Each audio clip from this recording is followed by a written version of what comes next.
kembali dalam Pesta Rakyat Indonesia Presiden Baru. Dan sekarang kami mengajak Anda untuk melihat bagaimana perkembangan terakhir menjelang pelantikan Presiden dan Wakil Presiden Republik Indonesia yang ke-7, Insinyur Haji Joko Widodo dan Dr. Andes Haji Muhammad Yusuf Kalla. Yuk, kami akan mengajak Anda segera pemirsa melihat bagaimana persiapan-persiapan akhir. Dalam informasi yang kami ketahui, Ketua Umum yang merangkap juga sebagai Ketua Dewan Pembina Partai Gerindra yang sebelumnya adalah pesaing Joko Widodo dalam Pilpres, Bapak Prabowo Subianto sudah hadir di gedung MPR. Kita berikan tepuk tangan. Gambar ini adalah sedang bersalaman saat ini, seperti Anda lihat di layar televisi, ada pula Presiden Republik Indonesia yang kelima, Megawati Soekarno Putri, yang juga adalah Ketua Umum DPP PD Perjuangan, kemudian Ketua Umum DPP Partai Golkar, Abu Rizal Bakri, yang sudah hadir. Kalau melihat suasana seperti ini, seharusnya kita sebagai bangsa dan rakyat Indonesia merasa bangga karena kita ternyata bisa berdemokrasi lebih dewasa lagi. Tepuk tangan untuk bangsa Indonesia. Di saat negara-negara lain yang ingin berjuang memperoleh demokrasi, tapi ada lika-liku seperti di Mesir misalnya, di Thailand, tapi Indonesia sudah melewati masa-masa yang jauh lebih baik dibandingkan negara-negara lain.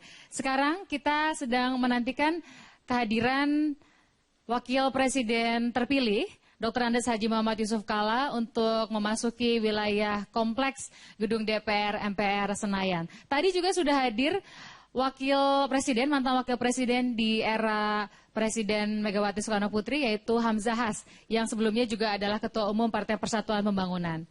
Yang sedang Anda lihat adalah Ketua Umum DPP Partai Amanat Nasional, Hatta Rajasa, yang pada Pilpres lalu, pada Pilpres bulan Juli lalu, adalah pasangan Prabowo Subianto sebagai calon Wakil Presiden, dan duduk berdampingan dengan Prabowo Subianto. Jadi memang betul kalau kita pernah dibuat cemas, dibuat khawatir, ada isu jegal-menjegal dalam pelantikan ini, lalu kemudian kita semua menjadi adem melihat Pak Jokowi bertemu dengan Ketua Umum Golkar, Pak Jokowi bertemu dengan Pak Prabowo Subianto beberapa hari lalu, dan ternyata terbukti hari ini tidak ada itu semua, dan kita semua bersatu sebagai bangsa Indonesia hari ini.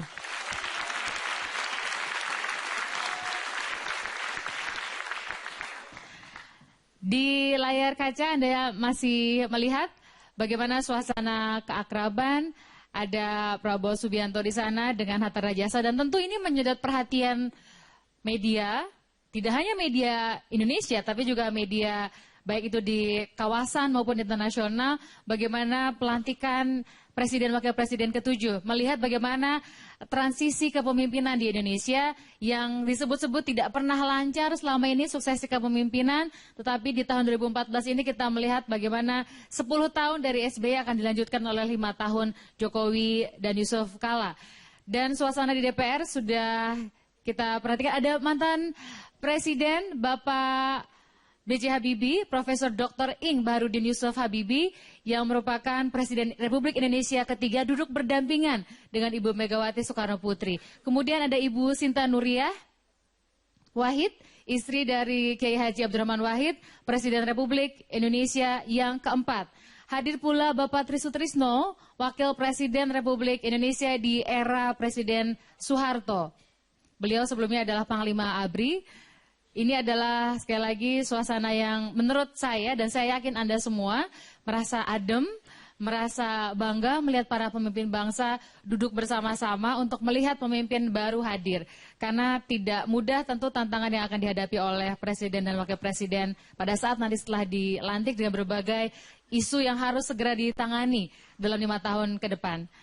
Kita tahu juga bahwa para kepala negara atau perwakilan juga hadir di gedung DPR MPR di sidang paripurna ini untuk mengikuti pelantikan Presiden dan Wakil Presiden. Nanti acara akan diawali dengan penyerahan berita acara dari Komisi Pemilihan Umum kepada Ketua MPR Zulkifli Hasan.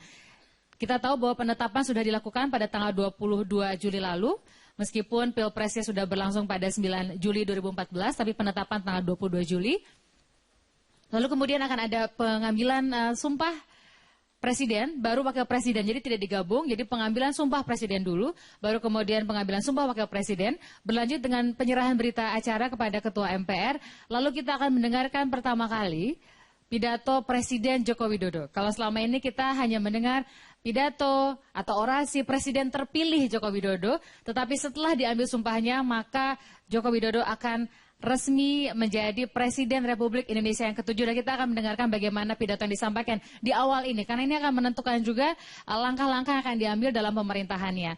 Dan pidato kali ini disusun oleh Arya Dwi Payana yang merupakan pengamat politik dari Universitas Gadjah Mada. Itu artinya satu alma mater juga dengan Jokowi yang lulusan kehutanan dari UGM. Saya mau ke Pak Suparto lagi. Kita belum melihat Pak Jokowi tampil di atas di gedung DPR MPR di sidang paripurna karena memang belum dihadirkan di ruangan tapi sudah hadir di sana.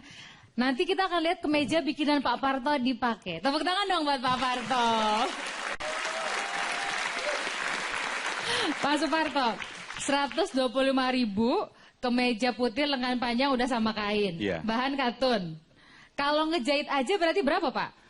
Kalau ngejahit 50 sampai 60 ribu. Berarti bener Bu Iriana. Waktu saya wawancara Bu Iriana Joko Widodo saya tanya, Bu, Bapak tuh kalau ngejahit di mana? Di Solo sana di kampung berapa? Berapa ya? Apa 50 apa 60 ribu?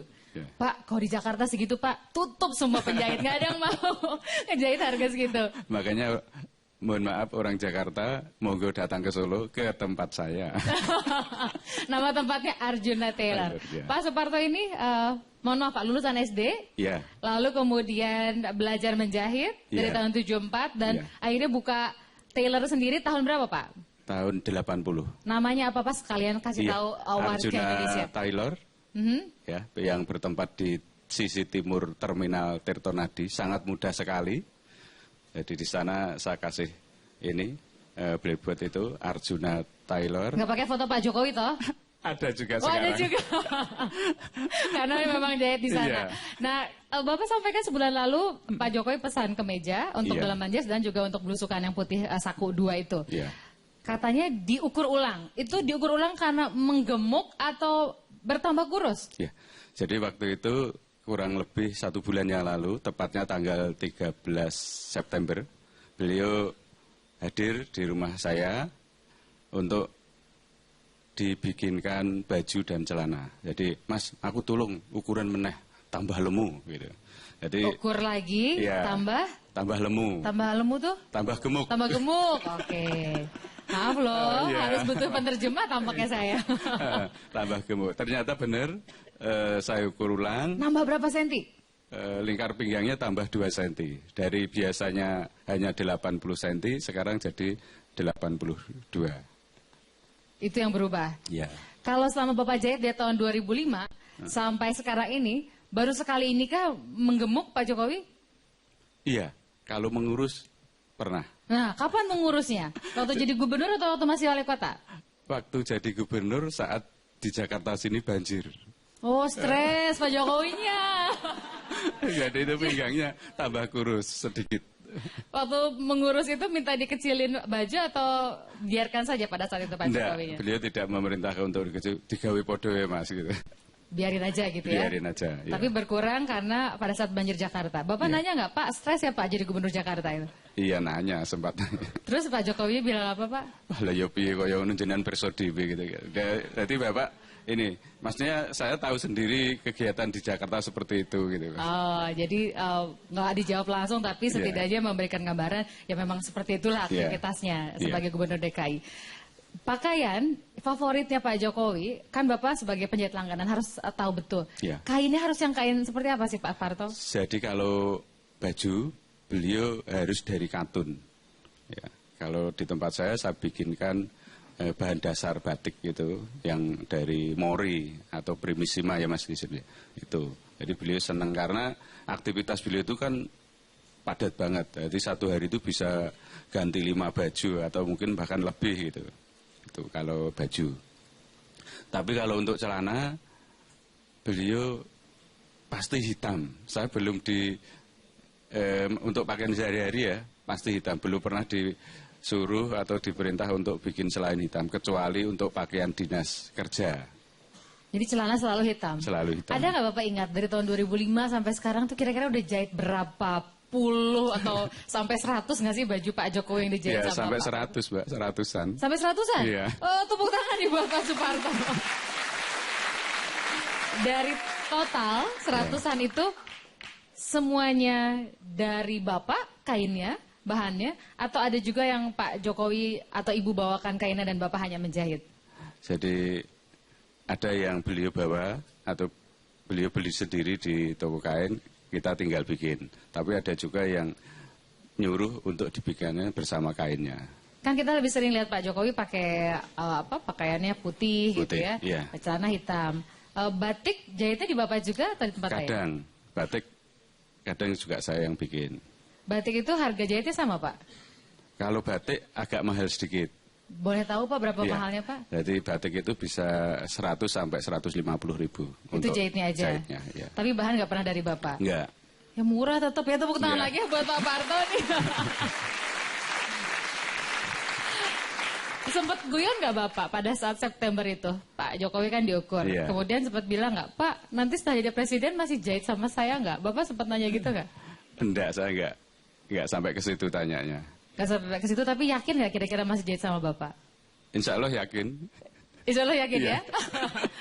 Baik, sambil kita melihat bagaimana perkembangan di gedung DPR MPR, sudah hadir Menteri Luar Negeri Amerika Serikat, John Kerry. Memang Presiden Amerika Serikat Barack Obama tidak bisa hadir, tapi mengutus John Kerry sebagai Menteri Luar Negeri atau Secretary of State hadir di pelantikan Joko Widodo dan Yusuf Kala. Dan memang Jokowi ini menarik perhatian dunia internasional. Dalam majalah Times misalnya sebagai cover story atau sampul majalah diberi judul A New Hope atau harapan baru. Ini sama persis pada saat Barack Obama baru terpilih tahun 2008, pada saat baru pertama kali terpilih sebagai Presiden Amerika Serikat yang ke-44, Barack Obama pun ditaruh sebagai halaman muka atau sampul majalah Times dengan kalimat yang kurang lebih menunjukkan soal harapan ini. Jadi memang ekspektasi atau harapan publik nasional, internasional demikian besar kepada Joko Widodo dan Yusuf Kala. Dan ini sekali lagi menurut saya dan menurut kita semua tentu tidak mudah. Karena semakin tinggi harapan, maka semakin sulit juga untuk dipuaskan harapan itu. Gagal dikit orang kesal, gagal dikit orang kecewa gitu ya. Nah saya mau tanya lagi sama Gus Karim. Gus Karim? Baik, sebelum ke Gus Karim sudah hadir juga Kepala Pemerintahan dari negara sahabat, yaitu Perdana Menteri Malaysia sudah hadir. Ya, ya betul, Najib Razak sudah hadir di gedung DPR MPR Senayan beserta Ibu. Ini menunjukkan lagi-lagi bahwa Indonesia dinilai penting di kawasan, tentu di ASEAN demikian penting dan semakin menunjukkan pentingnya Indonesia di mata dunia internasional. Dan ini semua tidak terlepas dengan segala kekurangan yang kita anggap misalnya ada keterbatasan dari Presiden SBY, tapi semua ini tentu karena perjuangan dan pengabdian Presiden SBY selama 10 tahun. Kita berikan tepuk tangan untuk Presiden SBY. Saya ke Gus Karim. Gus Karim, soal bagaimana maju sebagai presiden. Tentu kan orang-orang Solo ini pasti semuanya nggak nyangka gitu ya. Jokowi yang dikenal dulu 10 tahun lalu, sekarang udah jadi presiden aja. Bukan lagi pimpinannya orang Solo, tapi pimpinan seluruh bangsa Indonesia. Adakah semacam curhat atau meminta petunjuk atau nasihat kepada Gus Karim pada saat masa-masa Pilpres lalu? Ya, kalau beliau minta nasihat atau juga ada pernah beliau curhat sama saya. Gimana Gus? Ya, saya ya memberikan monggo gitu. Ya, 2 kali beliau curhat sama saya. Yang pertama waktu pencalonan, yang nomor 2 itu sewaktu pengambilan nomor, itu yang sampai sekarang saya tidak lupa itu. Gimana ceritanya? Yang pertama dulu ceritain. Yang pertama curhat berarti sudah berpasangan dengan Pak Yusuf Kala atau masih beliau sebagai capres belum ada cawapresnya? Yang pertama. Sebelum berpasangan dengan Pak JK. Sebelum berpasangan dengan Pak JK. Itu bertanya apa sama Gus Karim? Ya bukan curhat, tapi mohon doa restu. Iya, mohon doa restu. Ya, saya doakan gitu aja. Kemudian yang berikutnya yang kedua pada saat Yang pengambilan kedua nomor. itu waktu pengambilan nomor urut itu Di 1, KPU 2 ya? ya. Itu malamnya sebelum pengambilan itu ngebel sama saya. Gus, wiridan waktu pilkada di Solo perlu dibaca enggak? Itu. Wiridan itu maksudnya bacaan-bacaan yang pernah saya berikan sewaktu beliau mencalonkan wali kota. Ya saya, oh perlu Pak Jokowi, perlu. Maaf Mbak Ina, sampai sekarang tuh saya memanggil beliau Pak Wali. Sampai sekarang. Jadi walaupun nanti presiden masih manggilnya? Ya kalau diizinkan saya Pak Wali. Lucu juga itu ketahuan bagus sekali. Iya. Jadi nggak pernah manggil nama, Iya nggak pernah saya. manggil Pak Wali. Iya. Pak Jokowi itu di Solo itu panggilannya 3. Yang keterlaluan cinta ya ada, yang biasa ada, yang nggak suka juga ada. Gimana beda-beda panggilannya? Yang terlalu cinta beliau, ini kalau memanggil beliau itu Yakowiyu. Yakowiyu. Yakowiyu. Yakowiyu kan termasuk Asmaul Husna. Wahai zat yang maha kuasa. Itu Yakowiyu. Oh, Yakowiyu dari Itu Asmaul bagi Husna. orang-orang yang terlalu cinta pada beliau. Tapi kalau saya kadang-kadang Jokowi gitu, biasa. Tapi ada yang kurang senang. yang Itu kurang memanggil beliau bukan Jokowi, tapi Jokowi. Jangan itu. Jangan itu. Iya. Jangan Jokowi maksudnya, Iya. Jokowi. Jadi ada yang terlalu cinta yang biasa aja sama yang kurang senang. Bapak Gus Karim yang biasa aja. Jokowi. Yang Jokowi. Iya. Tapi kok lebih sering manggil Pak Wali lebih enak? Iya, lebih enak Pak Wali. Pak Wali. Waktu jadi gubernur pun saya manggil Pak Wali, pripun kabare? Gimana kabare? Itu. Beliau nggak. Saya kan udah gubernur sekarang. Oh, nggak begitu? enggak marah. Nggak marah. Dia dipanggil apapun mau. Kalau pada saat sebelum pengambilan nomor urut itu, pada saat nelpon, Iya. ajudan dulu kah atau langsung Pak Jokowi yang nelpon? Ajudannya SMS. Gus ini Bapak mau ngomong. Ya saya, oh nggih. Terus akhirnya beliau ngebel. Ngebelnya itu, Gus, wiridan sewaktu pilkada perlu dibaca enggak? Oh perlu Pak Wali. Terus dibaca berapa kali? Saya jawab ya 3 kali. Setelah sholat tahajud, iya, dan besok setelah sholat subuh. Dan memang itu disampaikan pada saat pilkada, pada saat di iya. Solo. Waktu pengambilan nomor di Solo juga. Di Solo juga. Apakah ada bacaan khusus yang Bapak sampaikan atau semuanya memang bersumber dari Al-Quran? Ada khusus yang saya berikan pada beliau. Di waktu pilkada itu saya beri bacaan Ya Hayyu Ya Qayyum itu. Baca artinya wahai zat yang maha hidup dan maha kuasa, yang maha kuat itu. Akhirnya beliau membaca dan di pilkada diijabahi oleh Allah. Beliau ingin minta nomor urut 1. Nah di pilpres ini tanya sama saya, perlu dibaca enggak? Iya. Dalam hati kecil saya mungkin dia ingin juga nomor urut 1. Nah terus subuh ngebel saya lagi, ya dibaca lagi. Nah, sorenya dia ngebel lagi, Gus nomor 2 Gus. Enggak jadi nomor 1. Jadi sebenarnya pengennya nomor 1. Iya, nah saya jawab, salahnya lewat SMS. Kalau Pak Wali itu datang ke Solo mungkin nomor 1 gitu.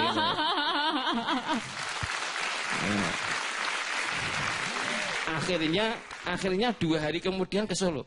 Baik, kita sekarang langsung kembali melihat suasana di ruang sidang paripurna DPR MPR Senayan. Seharusnya beberapa saat lagi akan dimulai semua rangkaian pelantikan Presiden dan Wakil Presiden Republik Indonesia yang ke-7.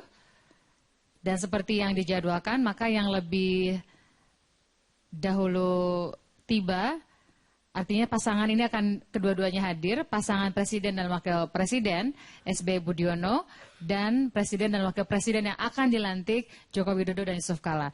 Langsung bergabung dengan rekan saya, Utri Farzah, di gedung DPR MPR Senayan. Pelantikan Presiden dan Wakil Presiden terpilih hasil pemilu 2014 bersumpah menurut agama Islam di hadapan sidang paripurna MPR yang akan dilanjutkan dengan penandatanganan berita acara pelantikan. Hadirin dimohon berdiri.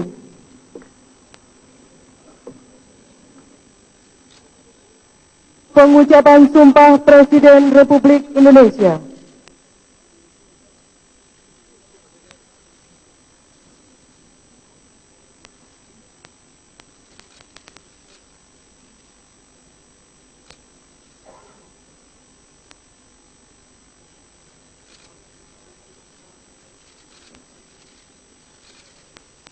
Bismillahirrahmanirrahim.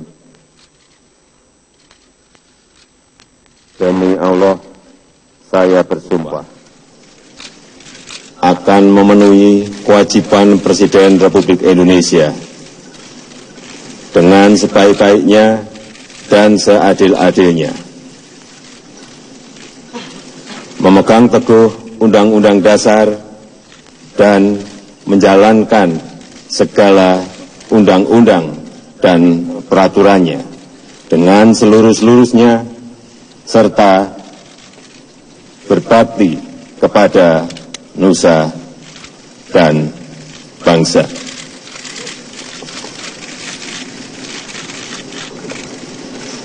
Pengucapan Sumpah Wakil Presiden Republik Indonesia.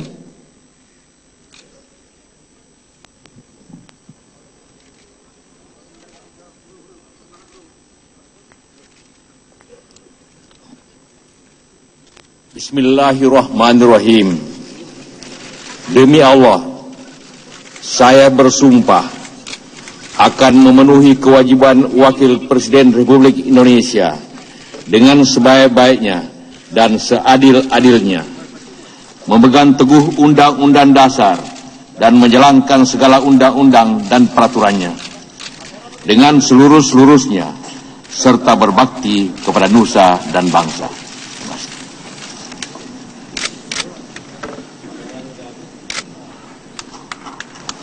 Persiapan penandatanganan berita acara pelantikan.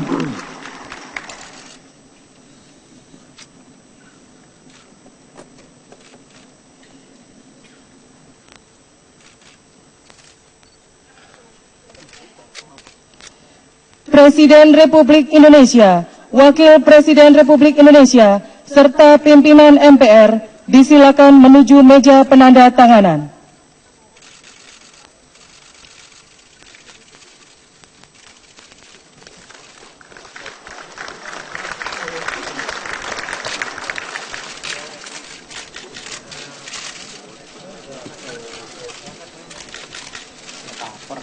Penandatanganan berita acara pelantikan oleh Presiden Republik Indonesia, Wakil Presiden Republik Indonesia, dan pimpinan MPR.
Dilanjutkan penyerahan berita acara oleh pimpinan MPR kepada Presiden Republik Indonesia dan Wakil Presiden Republik Indonesia.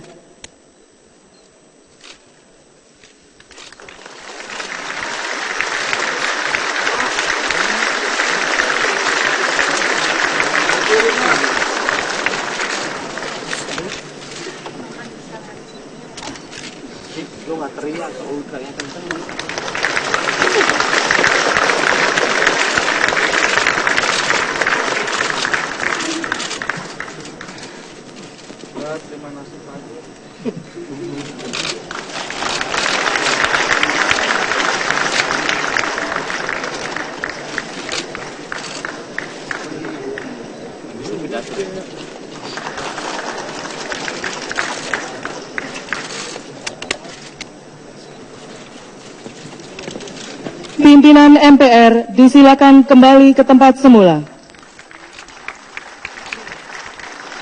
Presiden Republik Indonesia dan Wakil Presiden Republik Indonesia disilakan menuju tempat yang telah ditentukan.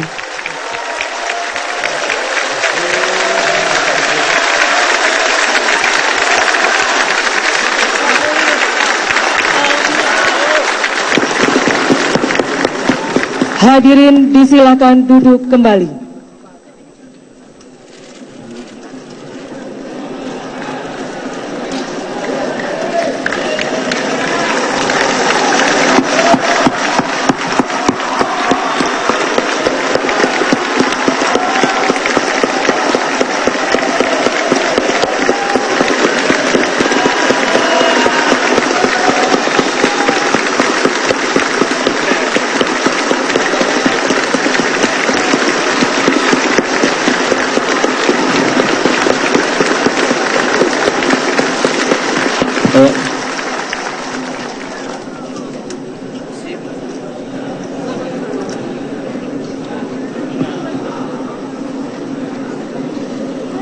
Indah, luar biasa.